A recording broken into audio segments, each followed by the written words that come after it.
What can be the difference between raising your hand and sharing an idea at work or deciding it's just better to keep it to yourself? Likely a number of factors are at play, but oftentimes it can be boiled down to psychological safety. Do you feel safe to speak up, to offer alternatives, to dissent when necessary? Today on The Communicative Leader, we welcome Stephan Wiedner, a leader in psychological safety training who focuses on developing sustainable, high-performance leaders, teams, and organizations. Hello, and welcome to The Communicative Leader, hosted by me, Dr. Leah OH. My friends call me Dr. O. I'm a professor of communication and a leadership communication expert. On The Communicative Leader, we're working to make your work life what you want it to be. So, Stephan, thank you for joining us today on The Communicative Leader. You're an expert in an area that's near and dear to my heart, psychological safety. So we know creating work environments where people can thrive, it requires psychological safety. But before we dive into the ins and outs, can you tell us what brought you to this area? Yeah, well, I've always been interested in human performance, kind of the messy side of business, I guess you can say. I have a degree in business and commerce and studied information systems and finance and all that stuff. But the area that really interested me all along was organizational behavior and how teams function and leadership. And I played sports, so I was always really curious about my role as captain or as team member. And yeah, it just always really piqued my curiosity. I read a lot of psychology books along the way in my journey. And so I think it was kind of a natural direction that I headed in to move towards coaching and business performance and ultimately psychological safety. Excellent. And I love how you frame it, the messy side of business, because isn't that the truth? But it's also the fun side and the exciting side, but certainly that unpredictable nature of it. Yeah, Um, we're as human beings, it's just kind of messy, right? yep. Let's say if you work with computers or you work with databases, they operate very predictably. Mm-hmm. Humans, not so much all the time. Yeah, exactly. So we have this understanding of your background. We understand this passion. Now, can you define psychological safety for us? Yeah, for those who don't know, I think the term is being referenced in the news and in headlines more and more and more. And what it is I'm using the definition provided by Amy Edmondson. So she's the key thought leader out of Harvard, who's really popularizing this term. And she started her research back in the 90s. So been around for a while. And her definition is that psychological safety is a belief that within your work environment or within your team, you can speak up, express concerns, say what's on your mind, even admit mistakes without the fear of reprimand. So without the fear of some sort of social consequence. And that consequence could be, not wanting to get fired, but it could also be as subtle as not wanting to get kind of a dirty look or have other people around you think that maybe you're asking that stupid question or you seem to be that oppositional person who's always going against the grain kind of thing. And maybe that has a consequence to your reputation. So that's Yeah. the definition. Oh, and I love that. And I love that we're seeing it more in the news, which is so exciting for us on this side when we've been doing this work because I think that for me, when I start seeing these terms used in popular media, like we're getting there, we're closing this gap. And it is really heartening because I think organizations are becoming more employee centered. Agreed. I think it is a wonderful development. And Mhm. really, that's points to my North Star, if you will, like the Mhm. thing that I'm really passionate about, which is making sure that people show up at work and feel like they can do great work, meaning Mhm. they have a voice. What they do and say at work matters.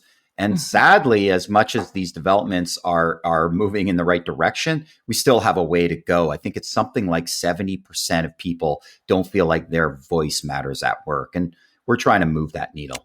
Yeah, yeah, yeah. It is unfortunate that that is the case, and I think you're right. This idea of no social consequence, and a lot of us haven't been in positions in the workplace where we feel that we can be vulnerable. Which kind of leads us to this next question that I've been thinking about. So, we know what psychological safety is, but when we're in a workplace, what do we look, whether it's a hybrid environment, face to face, online, what are we looking for to say, yes, this is it. I am in a psychologically safe environment? Well, first of all, psychological safety is a belief, like I said, right? So that means my belief might be different from yours.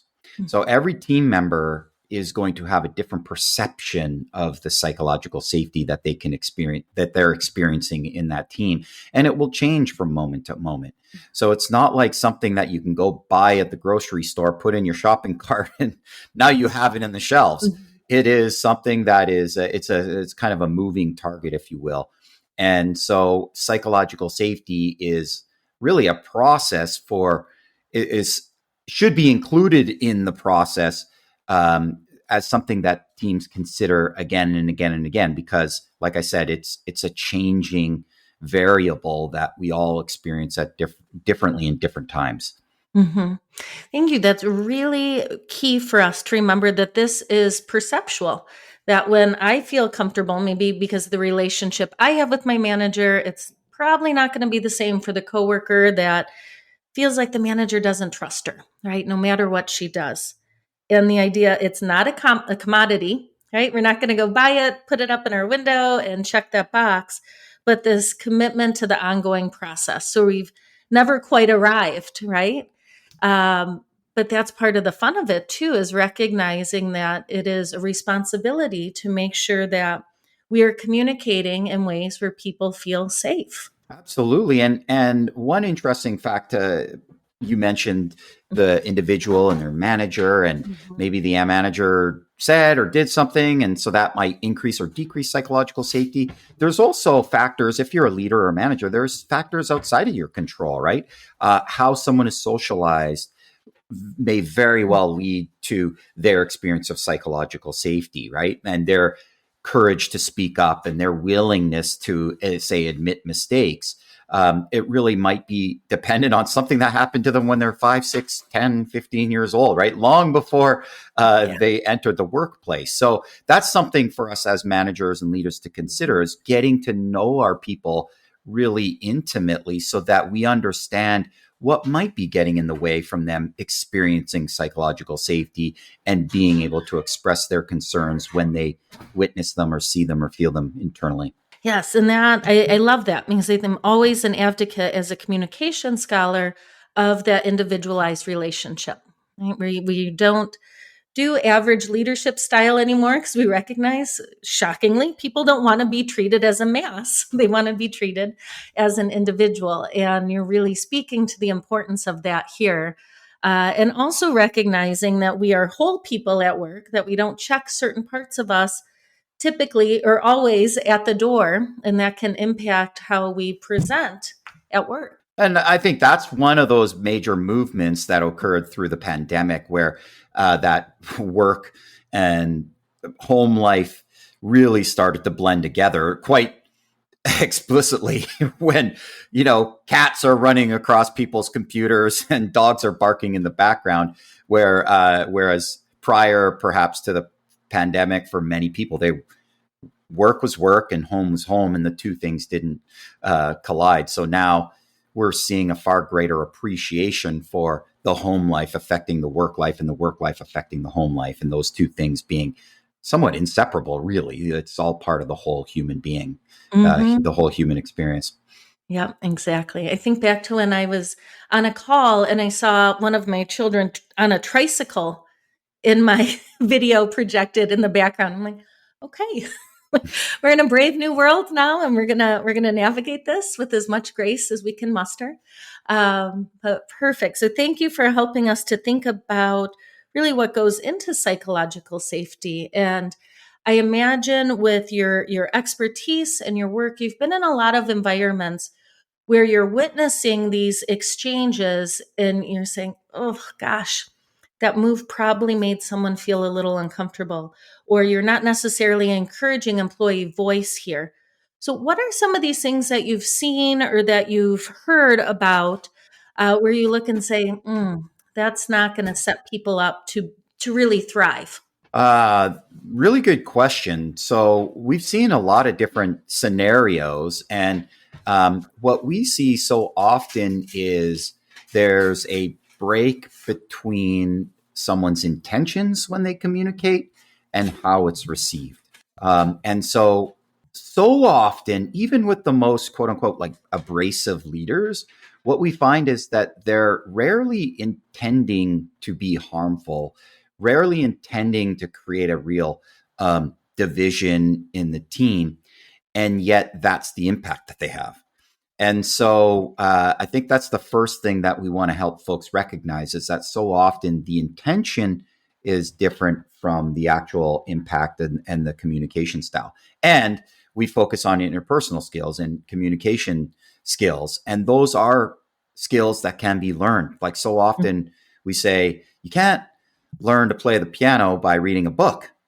And yet we sit there perusing our leadership books and manuals, knowing that that's only going to take you so far. Sure, you can gather new information from books, but ultimately you have to spend time on the keyboard. So we encourage people to recognize that interpersonal skills can be learned. And if you have the tendency, for example, to come across as rather abrasive or a little too direct, and we have met numerous leaders that fall into that category, you likely know if that's you, then you need to learn how to kind of dial back your directness, if you will, and demonstrate more emotion, more empathy. And these are skills that can be learned. And conversely, there are folks that perhaps come across as not direct enough, right? Maybe a little too, when you communicate, you're using far too many words, especially I see that with leaders who are moving up in the organization. So they might be beloved within their team as their team leader. And yet when they move into the, say, the executive committee or the management team, suddenly their communication style doesn't serve them all that well because you have people who are kind of at that 30,000 foot level of thinking and just like, tell me what you want, tell me what the problem is, what you need, what resources you need, and what you're going to do to fix it. I don't need to hear the whole story. Mm-hmm. So again, it's that malleability and adjusting of our communication skills depending on the situation. And so often what we train the folks who go through our training is you want to be asking the question, what is needed here? So given the environment that you're in, what is needed, whether it's your own team, whether it's in the executive committee, or maybe you're doing strategic planning, you want to be asking that question, what is needed here to foster psychological safety, to create an environment of psychological safety for everyone. I hope that was maybe a little bit long-winded, but I hope it answered your question, Leah. No, it was really helpful. I keep thinking about it really boiling down to being audience-centered. Because when we're communicating, it's one thing for me to think that I'm conveying, I don't know, credibility or insight and I'm role modeling, but it's another thing if that is not hitting the mark, if the audience is saying, oh, I don't know quite what's going on here. And so the idea of starting with the question, what is needed here, and returning to it, right? We start with it, but I think it becomes that home base where we keep returning to say, is this ongoing process still where I want it to be? And thank you for that huge endorsement of learning communication skills. As I say it probably 100 times a semester when I'm teaching, to the point where I know students are rolling their eyes. And I'm like, promise my friends, you can learn these things. It just takes work, right? Yeah, that's right. And a commitment to it. If I could add one more thing to what you were saying there. So the point I want to talk about is the impact that you're having or the way that people are perceived, like, oh, am I coming across as expert enough? Or there's a acronym that we use and we talk about a lot in our work is ETA. So expertness, trustworthiness, and basically attractiveness or likability is probably a better term for it. And considering which of those three levers do you need to pull at different times? Like if you're getting into a very technical conversation, you need to really focus on that expertness. If you're, let's say, new to a team, you want to focus on the T, the trustworthiness. You want to demonstrate that you're trustworthy. And then in terms of just building connections long term, you want to focus on that attractiveness or that likability. You want to be someone that people know, trust, and like. Mm-hmm. And ultimately, and one of the pieces of work that we're doing that's, I think, at the really kind of cutting edge and innovative front that is that we're subjecting leaders to an assessment, a performance-based assessment, where they have to respond to challenging interpersonal moments in a team and record their responses using video. And then we can assess those. And part of that assessment is we're looking at the skills, but we're also looking at how they're coming across.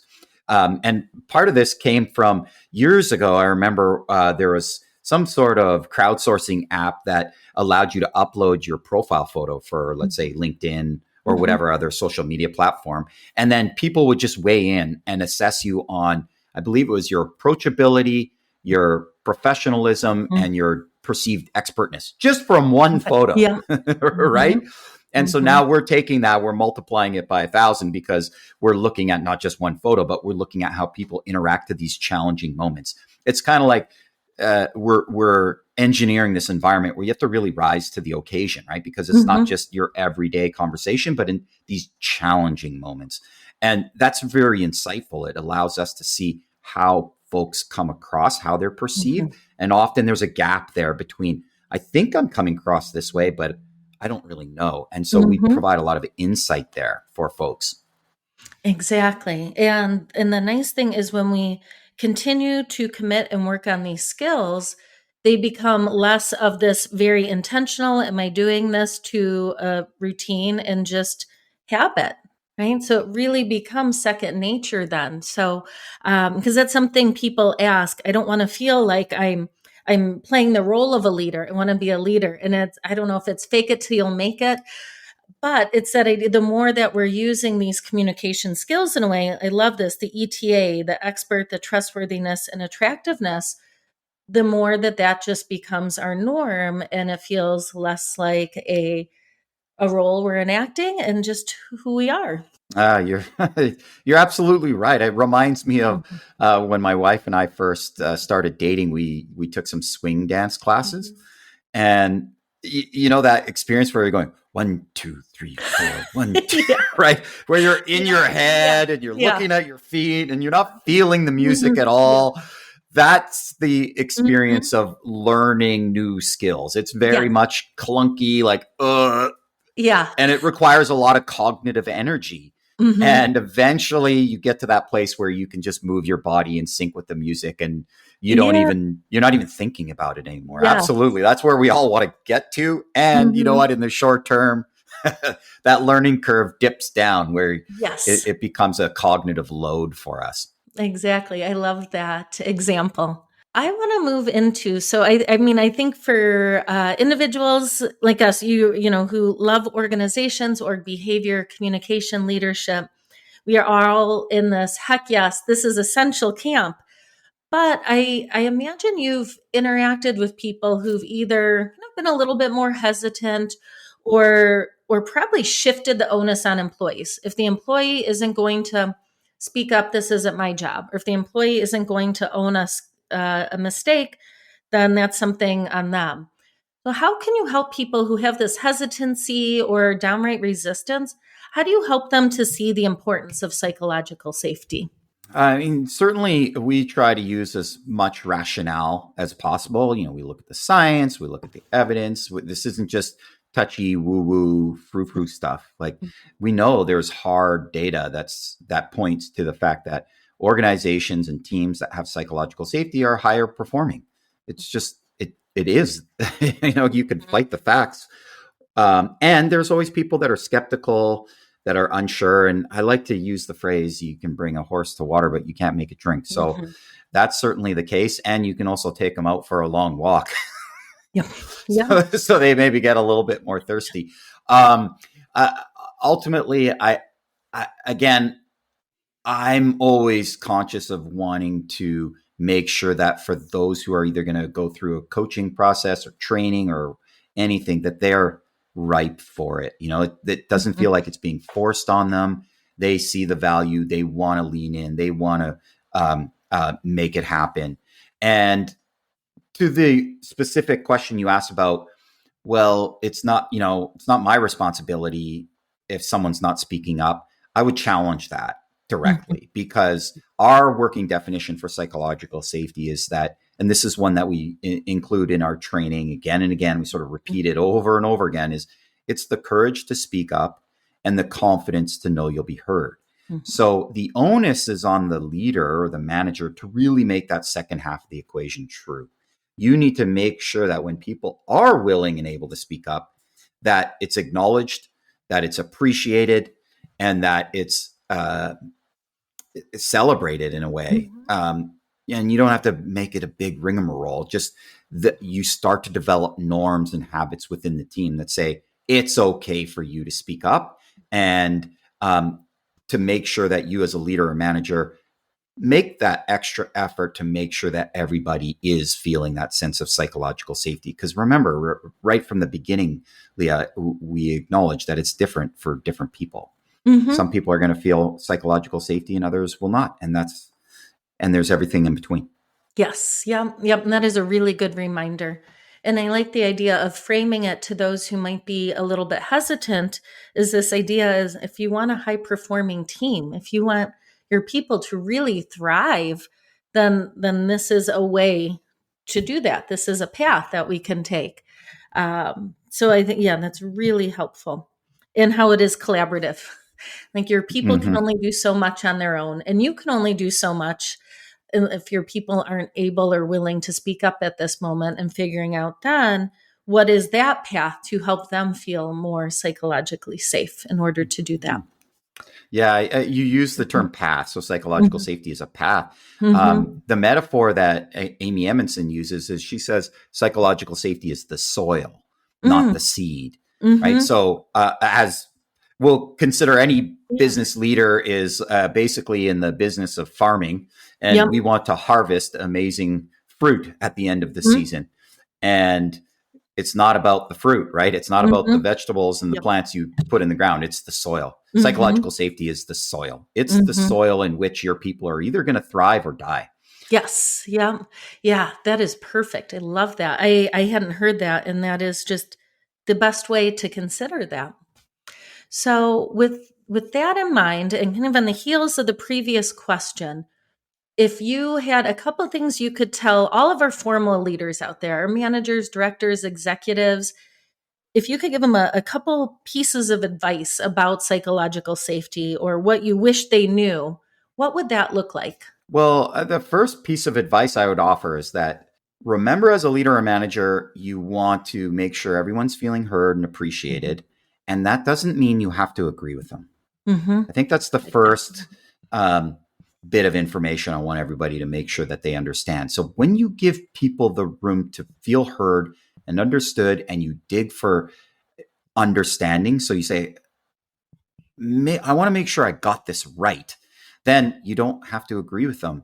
And people um, generally, when they feel heard and appreciated, even if they don't get the way they want or things don't progress the way they want, they're going to be far less disgruntled about it. Mhm.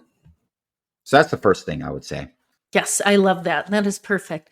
And I think you're right. One of my go-to pieces of advice with leadership is so similar in that even distressing news is palatable if it shared in an environment where people feel respected and heard. And I think so often people are hesitant to even engage in those conversations where it might not go in the way that they can reasonably predict, or if they think that employees are going to be unhappy. So I love that. Just starting with saying you don't have to agree with them. That's not necessarily. It's not even necessarily the goal. It is to engage in dialogue. Mm.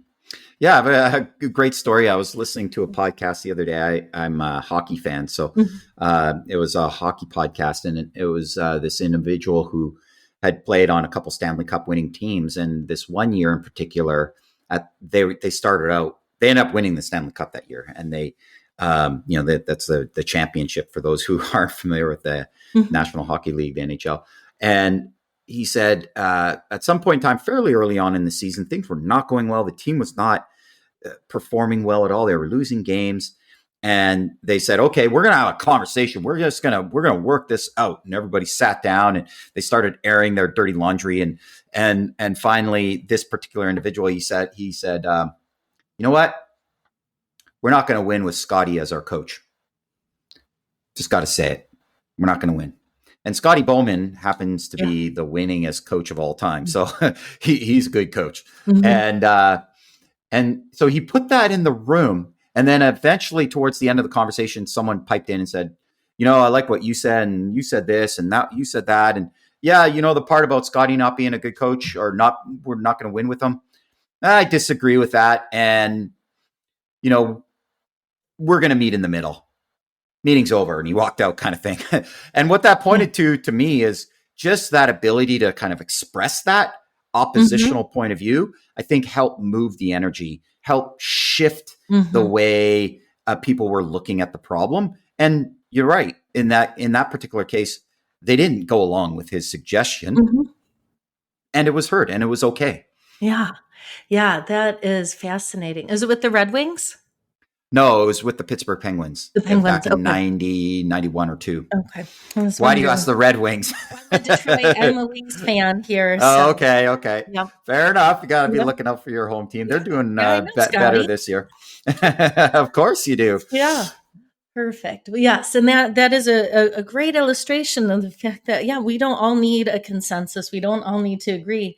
But when there is psychological safety, when we feel respected and heard and safe to do that, it's transformative, as you know. So last couple questions for you here. So when we just talked about what we wish our managers knew, so what about all the other employees? Because we know we spend more time in the employee role. What can we do to be mindful of our psychological safety or to foster it? Yeah, that's a good one to mention. So much emphasis is put on the leader or manager because they are in a position of power. So they have an outsized influence on psychological safety. That also comes out of the research and the data. So we know that to be true. As an individual contributor or as a team member, the way I look at it is the team is really comprised of a whole bunch of different relationships. And as a leader, you need to be mindful of your relationship with each member on the team, but also every other relationship. So I think the first thing I would invite folks to do is, as a team member, start to notice your own psychological safety and when you might be hesitant to speak up, what may have occurred to have that be true. But then also start thinking about your teammates. What's potentially causing them to feel like they can't speak up or withhold saying something in the moment, and just start noticing. And then you could start to build relationships with all those folks, right? And start to understand them. And the more comfortable they feel with you, the more comfortable they're going to feel with the rest of the team, because you're just starting to level up the trust and the psychological safety, starting with you as a single individual. So you have also, I think, an important role. Let's put it this way. Psychological safety is not the absolute responsibility of the leader or manager either, right? It's it's a relationship, and we're all responsible, all of us. Yes. And I love how much autonomy then and empowerment that can bestow upon team members, when they can say, oh, I can help to shape how it feels to work here, and I can help to change that. And a lot of times we know from the research, but also from our own experiences, it can be easier to connect at that lateral, that peer level, and to really from the ground up start to shape that workplace and that safety that we feel. And the leader likely will pick up on that as well. Very neat. Yeah, and I think you can also start to collect data so that you can provide the leader with some direct and constructive input, right? Even if the leader is not necessarily asking for it, you may want to develop the skills to be able to say, hey, I'm noticing X or Y. I'd like to have a discussion about it. Yes. Yep. Exactly. Because we can't necessarily expect things to change if we are sitting on these ideas and not sharing them. Right. So Agreed. with that in mind, let's say I'm listening to this podcast and this light bulb goes off. I'm like, aha, I recognize I don't necessarily feel psychologically safe in my work group. What is, one or two things that I could go in tomorrow and do where I feel more included, or I feel more comfortable voicing, dissent or ideas, or when things didn't go so well? Well, I already mentioned the one thing, which is to just start noticing. Mm-hmm. So you don't really necessarily have to do anything, but just start Mm-hmm. noticing your own psychological safety and what might be impeding it, what supports it, and start noticing that for other team members as well. And then to take things a little bit further, then what I would encourage you to do is have have some more conversations, either with colleagues or with your team manager. Mm-hmm. And the piece of advice that I would offer there is to um, put yourself in the position of the bystander. So, in a lot of our training, we talk about 4 different roles that people play at different times in a team setting. So, there's a mover, Okay. there's a follower, there's an opposer, and there's a bystander. And let me give you an example so that we can understand what those 4 roles are. So in my family, I have 2 children. I'm married. I have my spouse. And on a typical Friday night, my daughter will say, "Hey, let's do a puzzle tonight." And my wife will say, "Sure, that sounds great." My son will say, "Oh, that's like awful. No thanks." And I'll say, "Okay, so let me get this straight. You want to do some sort of activity. You're happy to just follow along as long as we're all together. And well, you as the brother, you're basically going to oppose your sister no matter what." Yep, that's how it goes. So yeah. So my daughter was the mover. She's saying, "Let's do X." Okay. My wife was the follower. "Great, I'll follow." Then my son is the opposer saying, "No, that's a terrible idea." And then I'm the bystander. I'm Mm-hmm. basically, if you could think about, activity happening on the playing field, I'm up in the stands looking down, going, Mm-hmm. adding a different perspective, going, Yep. okay, I'm seeing how the players are running around the field. You want to do X, you're going to oppose X, and you're happy to do something as long as we're all together. Mm-hmm. So I would invite you to take on that role. So you're not Mm-hmm. pointing the finger, you're just observing what's happening in the team. So you can Mm-hmm. say, "Hey, I'm noticing that X and Y, and it's getting in the way, and we seem to have a hard time making decisions. Could we have a conversation about that?" Mm-hmm. And maybe that's how you bring it up to a teammate, maybe the Mm-hmm. team leader, maybe the entire team. Yep. So you're just playing that role of the bystander. Yep. And I love Here's that. what I'm noticing. Yeah, it's so exciting because I think it's something that for a lot of people, this can feel really heavy at work. This can feel insurmountable. But when we pare it down and say, first, let's take a minute to notice, right? And maybe that's a month of noticing, maybe it's a week, maybe it's 6 months or a quarter. And then considering the conversations. And I think in between those two steps, saying, what is this observer role or the bystander? So if am I not speaking up when I could be, right? Or is my manager, do they have a bad habit of interrupting or whatever that is? But I think then it helps us to consider more of the responsibility from different sides as well, which then can allow us to have a productive conversation, like you said, without finger pointing and blaming, but rather looking to find a constructive solution. Mm. And ultimately, gosh, could you imagine, Leah, a future where everybody can have those challenging conversations? Mm-hmm. Because psychological safety is Mm-hmm. not about us all just holding hands and singing Mm-hmm. kumbaya. Yeah. It's about being able to air your Mm-hmm. concerns and express differences of opinion in a respectful manner Mm-hmm. where we can continue to move things forward, and yet we're not being disrespectful to one another at all. So there's respect there throughout. Yeah, bingo. That's what as a communication scholar, we always say we love conflict. Conflict is good. It means we're engaged and we're passionate and we're committed. But that also means we need the psychological safety and the respect there in order for that to be constructive, and not just become this elephant in the room that we don't acknowledge. So, Agreed. great.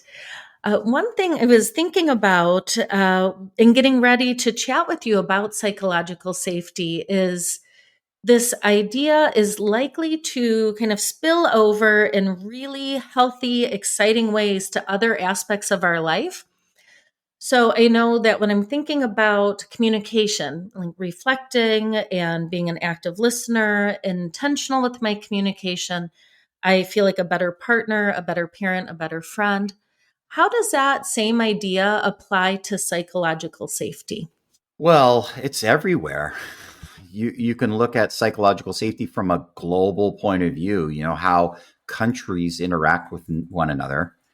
And it comes all the way down to your family unit. And I'm sure anybody who's a parent can relate to a child saying, yeah, whatever. Yeah, whatever. Those Yep. are two words, and yet Mhm. they're saying so much more, Mhm. right? There's so much more that's being communicated in those two words. And that's part of psychological safety. That person, that individual in that moment is not willing to or able to communicate what it is that's really going on for them. Instead, they're Mhm. taking this, yeah, whatever point of view. So, and we see that all the time. So while the focus is on we're building and fostering psychological safety in this team or in this organization, ultimately it's going to spill over to everybody's individual families and home lives and Mhm. friend connections because interpersonal skills and psychological safety is everywhere. Bingo. Yeah. One thing that I was just thinking of, I was reminded of early in our conversation, you talked about how there might be these pivotal moments that we've had at earlier points in our life that we carry with us that can impact, if we're willing to own a mistake or if we're willing to speak up or dissent. But if we're thinking about this in our home lives and we're being really intentional and trying to create environments at home and in our friend groups and our communities where we're modeling this process, this ongoing process of psychological safety, I think in a lot of ways, then we are helping to create people who can do this for others and who are more able to engage fully once they're in industry. Hmm. Yeah, I agree. I think of it similar to this, where often when you talk to entrepreneurs and business coaches, entrepreneurship coaches, those sorts of things, they'll talk about working in your business versus working on your business. Right? Mm-hmm. When you're working in your business, Mm-hmm. you're doing payroll and you're writing Yep. marketing copy, and you're you Mm-hmm. know you're in the busyness of your organization or your business, and you're not working on the business. Yeah. So I would say that's the same thing. You want to be working in your team and Mm-hmm. working on your team. So Yep. in your team is getting things done, you're talking about tasks, and then on your team is talking about your process of how you solve problems, of how you communicate. And you want to build that into your routine, ideally, Mm-hmm. where, say, every month or maybe every week, you ask that question: what did you notice? Which is the question you asked earlier. What did you notice? What are Mm-hmm. you noticing about how we're interacting? Which is not in the team, you're working on the team. Yes. I love that. So simple, but so powerful. And then to make that a norm, again, that ongoing process of psychological safety where we recognize not only can we speak up, but we are encouraged to do so. And there's a space where we can do it. So awesome. So I hate to wrap up because this has been so much fun. But I have one last question for you. So, on the communicative leader, we like to leave listeners with concrete communication tips or a practice or a challenge related to our topic area. So, with this in mind, what communication rooted behaviors or strategies would you like to see us working on as it relates to psychological safety? Yeah, great question. And I think you touched on reflecting, and that's always where we start our training. We talk about reflecting content, reflecting feelings, so reflecting what people are saying, so that you make sure you're hearing them properly, and reflecting their emotional state. Like, oh, I can see you're really stressed about this, or wow, you're really proud of this work. Way to go.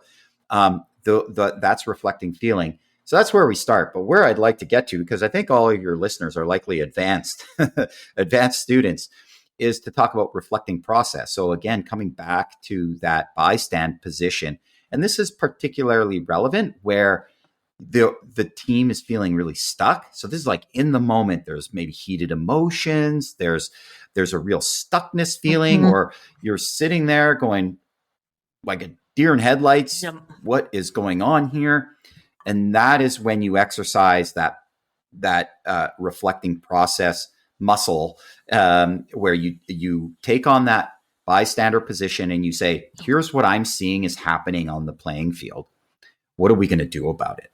Like, I'm seeing we're really stuck, and we don't seem to be moving towards a compromise. How are we going to resolve this as a team?